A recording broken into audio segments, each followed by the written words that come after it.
Because I'm about to be joined by the former Prime Minister of the United Kingdom, Tony Blair. And that's because of his Africa Governance Initiative, the work that he and his initiative has been doing in several countries in Africa, and he has a particular focus now on Egypt. Tony Blair.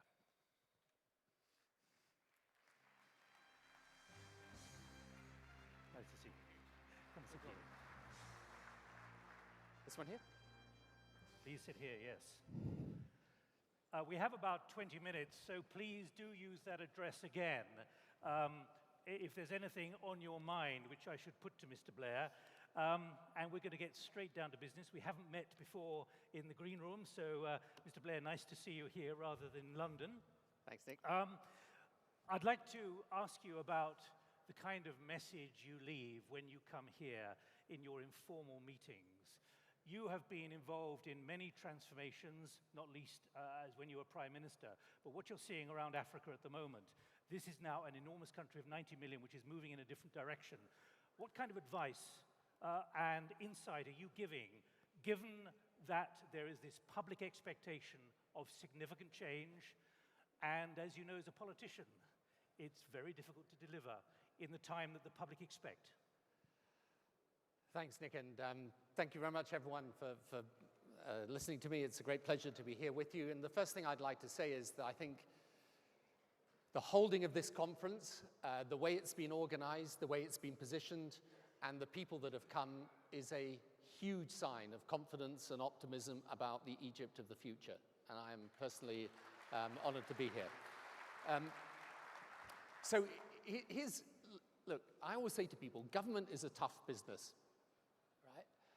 And the most difficult thing about government is taking the great idea and turning it into reality. And I always say we work in Africa, we work in about another 8 or 10 countries around the world, so whenever I'm talking to new presidents or new prime ministers, I say to them, when I first came to Downing Street, I thought I was Prime Minister, sitting in the cabinet room. If I took a decision that something should be done, then something would be done. This was a big mistake. Taking the decision that something should be done is the start, right? You've then got to do it, and that's a whole other thing. There are interests that get in the way, there's bureaucracy that gets in the way, there's old-fashioned practices that get in the way, so you've got to overcome all of that. Now, for me, I think with Egypt, what is exciting and what is possible is the following. Short term, I think the government's taking some good decisions, around the new investment law. They're taking some of the difficult reforms over fuel subsidies. The very fact that they're encouraging the private sector is excellent. This is why their growth rates are going up. This is why their deficit's coming down, and so on. That's in the short term. And I think everything's got to be done to encourage the right climate for business investment. But then secondly, I think you've got the longer term things as well. How do you educate your workforce for the 21st century? Education's absolutely vital. How do you define the workforce, though, now? How do you I'll say it again because the microphone wasn't open. How do you define the future workforce? Is it jobs? Is it work? Is it skills? There is this enormous bulge in Africa, which you are tracking in the AGI. And here in this country, 2/3 is under 30. Right. So the essence is, it's not any education. It's what I call education for the modern world. And here's where the politics and the economics come together. And let me just say two things very clearly. If you want a workforce of the future, you've got to educate your young people to an open-minded and tolerant view of those that are different. That's why any education that teaches people that those, say, of a different faith or a different culture are alien, that's not an education for the 21st century. An education for the 21st century is one that celebrates diversity and tolerance. The second thing, to put it very bluntly, is this. We need to make sure that women become a major part of the workforce. And, There's no successful economy today that I can think of in which there isn't at least an attempt not just to get more women into the workforce, but more women in senior positions. So in my view, in that long-term side, the education reforms are going to be very important here. So you've got the short term and the long term. Of course, the UNDP was warning about that in 2003, we're 12 years on, about women in the workforce and them being a significant resource. And here you are saying it again. Let me pick up some of the questions, if I may. This from Vernon Soiree, I hope I pronounced it correctly. What needs to be done now to convince young Africans they have a bright future within the continent, rather than thinking they have to leave to prosper? And here we are, not far from the Mediterranean coast and the struggle of the Italians. The Italian Prime Minister, Renzi, was here yesterday. I mean, in my view, aid is important, but the key is governance. You know, here's the thing that really interests me about the world today. We have now decades of experience of the process of government in the developed world and in the developing world. And the thing that's most interesting is this. What government should do, what they should do, I think is pretty easy to learn. The hard thing is doing it. So for African countries, if you want your economy to prosper, make sure that you have predictable rules for doing business, you have a climate that encourages investment, people, when they come in and try and invest in the country, know that their legal contracts are going to be adhered to, understand the importance of infrastructure, and make sure that you're squeezing out the corruption and the lack of transparency which gets in the way of doing proper business. You follow those rules, there is a lot of capital out there and people looking to invest. So I think the reason I work on the issue of governance is that in my view today, the big challenge for government is not just honesty and lack of corruption and so on. It's also efficacy. How do you get things done? And I think infrastructure, particularly electricity, is vital. Developing your resources in a proper way is vital. And making sure that when business is doing business in your country, they're properly looked after, they know the rules are predictable, and those rules are actually kept to. Mr. Blair, what about the business of governance, though, and those at the top? You have been dealing around Africa with some countries where there is democracy minus, and here the election has been delayed. What is your overarching view now? You're not a serving politician anymore, about the business of how much democracy can get in the way of reform, and how much a certain degree of direction from the top is actually vital to set in place what is needed for reform? Look, I'm absolutely in favor of democracy, and I think that in the end, all countries will, as they develop, they will go to a situation where the citizens elect the government. But I also think you've got to be realistic sometimes about the path of development. And sometimes you will have a country that is not what we would call 100% Western-style type of democracy, but on the other hand is going in a direction of development that's really important. And so for me, the single most important thing for African countries right now, yes, of course they should be democratic, but they've got to be able to take those key core decisions in government around those items I've just mentioned that allow the country to function.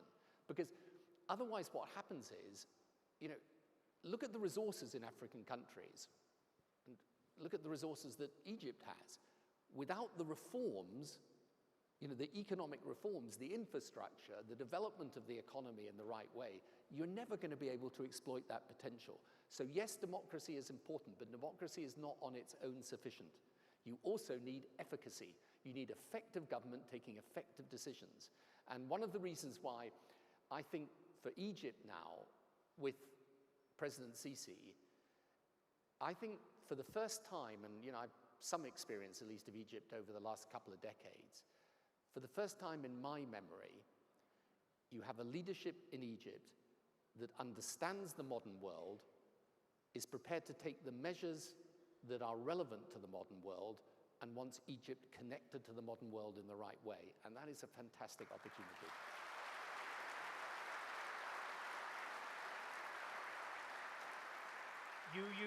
You've just used three important words, modern world and connectivity. This country is becoming much more connected. We're going to have a big ICT sectoral discussion this afternoon. When you look at the reality, you've just been in Rwanda, which is one of the most connected countries in the world, and you see the empowerment and the expectations of the public. How much do you see this now as a constraint on political leadership, given that the public expects much more, much quicker, and if it doesn't get what it wants, it starts creating these new ad hoc communities of empowerment? It's a problem. Look, one of the things that is most difficult about government today is the expectations of the people will always run far ahead of what any government, no matter the most brilliant, can deliver. But how do you manage that? You've got to manage it by describing a journey and by taking the people of the country on that journey where they may want to go faster, but at least if they know this is where we're going and they can see that you are taking steps to get there, in my view, ultimately, they understand that it's going to take time. But, you know, I remember when I was in Downing Street and I'd been there for 3 months. You didn't have Twitter in those days. No, exactly. It's even worse today, is the point I'm about to make. But I remember getting a letter from someone after 3 months in Downing Street saying, Mr. Blair, you promised at the election you would transform the National Health Service. You've now been in power for a long time. Where is the transformation? And I'm kind of sitting there thinking, had 3 months. But, you know, for people today, especially with social media, when social media multiplies the impact of conventional media, then there is a vast amount of expectation. The only way you can deal with it is to be direct and honest and say it's going to take time, but we are going in this direction. There is the house on the hill. We're getting there.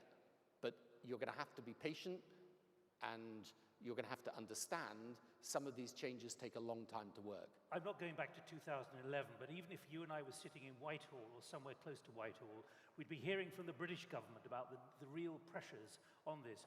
What do you see as the way to manage it? Is it to go out all the time communicating to say, look, we've got this problem, understand the way we're going? Or is it to be more authoritarian, dare I say dictatorial, and say, that's the way it's going to be?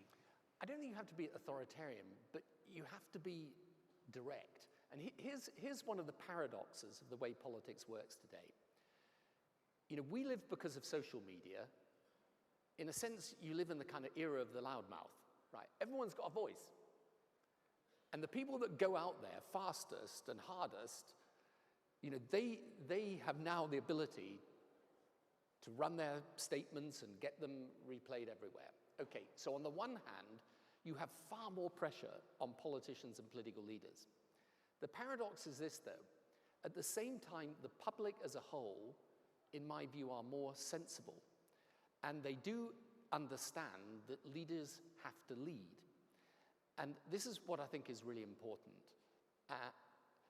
A street protest is not a policy, okay? A trend on Twitter is not a government, right?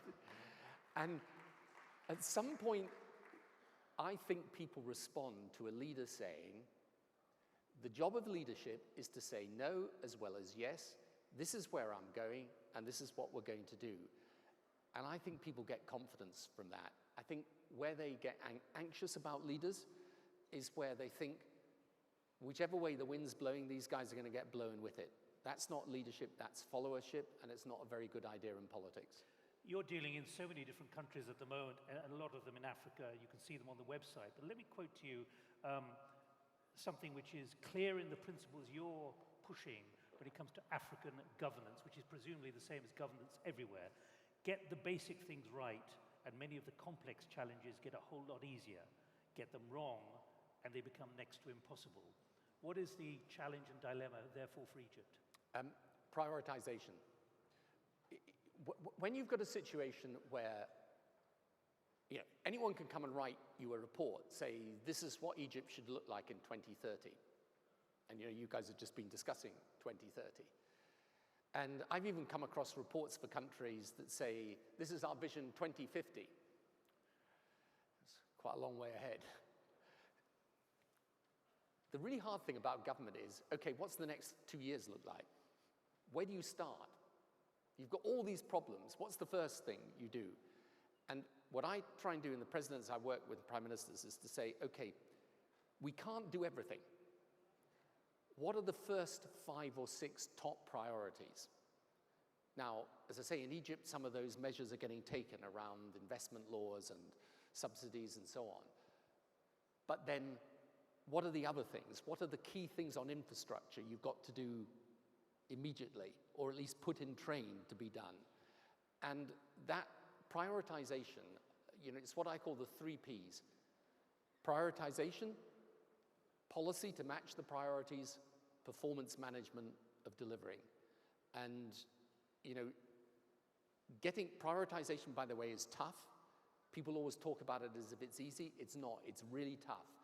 But it means that the government has a focus right from the beginning of what is important. And then that allows you, because no government can work on one term, in my view. If you want to change a country, you've got to have the time to do it. And therefore, you need to start with your priorities. You need to take people on that journey. And then, hopefully, after your first term, you're able to say to people, I know I've got a lot to do, but here's what I've already done, so give me the chance to finish it. Let me ask you one more final question. You don't have to deal with civil servants anymore. We've just had a very, very vibrant conversation up here about how the civil service, public service works here. And we had Mr. Sawiris saying, in the end, that's a big problem because they are obstructing. We had a minister saying we're doing incredibly well, even though it's taken 7 months. Now you don't have to answer for the British civil service in public. What's your advice about how public service, which is naturally very resistant, very conservative, looking after itself, can really be encouraged to change, to understand there's a new way of doing things and it's a priority for the country? Well, there's that famous British TV program that you and I will both know, which is Yes, Prime Minister. You've got to explain what that is to which is about a senior civil servant and a British Prime Minister. And basically, it's supposed to be a comedy, and I always say it's a documentary. Did you recognize yourself? I absolutely recognize myself in it. That's right. Starting from the thing that worries you most when you're Prime Minister is when your civil servants say, Prime Minister, that's an immensely courageous decision. And then you think, oh my God, I'm getting something wrong here. Can we translate this to Egyptian culture? I think probably bureaucracy is universal. But how do you change it? You change it in this way. First of all, by the way, I think bureaucracies can be too large and need to be smaller and more strategic. But secondly, you need, if necessary, to bring in people from the outside, and you need to give those civil servants, because there are some, and I found them in government, who themselves want to be agents of change, to say, you can also help. But you've got to give strong leadership, and you can't let the system end up managing you. You have got to end up managing the system. Do you believe, but again, because it's what the investors are saying, what we heard from Mr. Sawiris and others, do you believe that the mindsets of those who've been in positions of public service can change at the speed that is necessary for reform? In some cases, and that's why you've got to choose. You've got to choose your people carefully, and I certainly found it... From inside or outside? Both. So I think I found it very helpful. In my second term, I started to bring a lot of people in from the outside. And if you get the right people, they will then start to form partnerships with some of the public servants. Public servants, they also can be of assistance, but they need that strong direction, and they need to realize that they can't just wait you out. That if they stay there long enough, you'll disappear.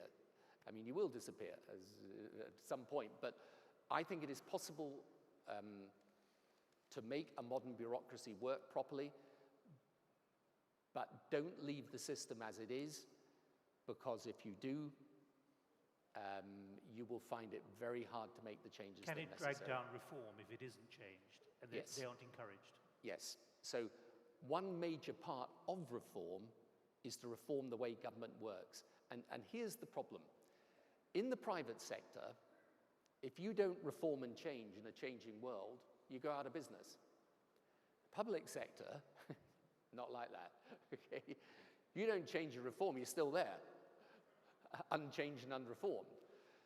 So what is absolutely necessary is, as part of the reform process, reform government itself. If the rest of the world is changing around you, government also has to change. Final question. There were a lot of remarks from senior politicians from around the world who were standing on this platform, over 30 of them yesterday, talking about the need for a new economic security, and the word terrorism and violence were used. Can that be achieved, economic security as a counterweight to the kind of horrors which were listed by several leaders here yesterday? Yeah, of course. And by the way, the reason why so many people have come to Egypt yesterday and today and tomorrow, the reason why is because I think people have woken up to the fact that the future of Egypt is also the future of Europe and the West. It's the future of the rest of the world.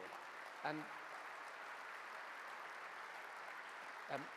the reason why it's so important, whatever criticisms people have, the reason why it is so important to back the president and Egypt at this time is that if Egypt stands for an open-minded, connected, sensible, tolerant view of the world, that will have as big an impact as all the rest of the security measures in defeating those that would close our world down and giving opportunity to the large numbers of young people who need it. That phrase, economic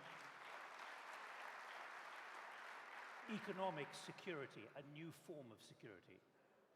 Absolutely right, absolutely correct, and it will depend on the government, but also the goodwill of the people here. Tony Blair, thank you very much indeed for sharing your thoughts.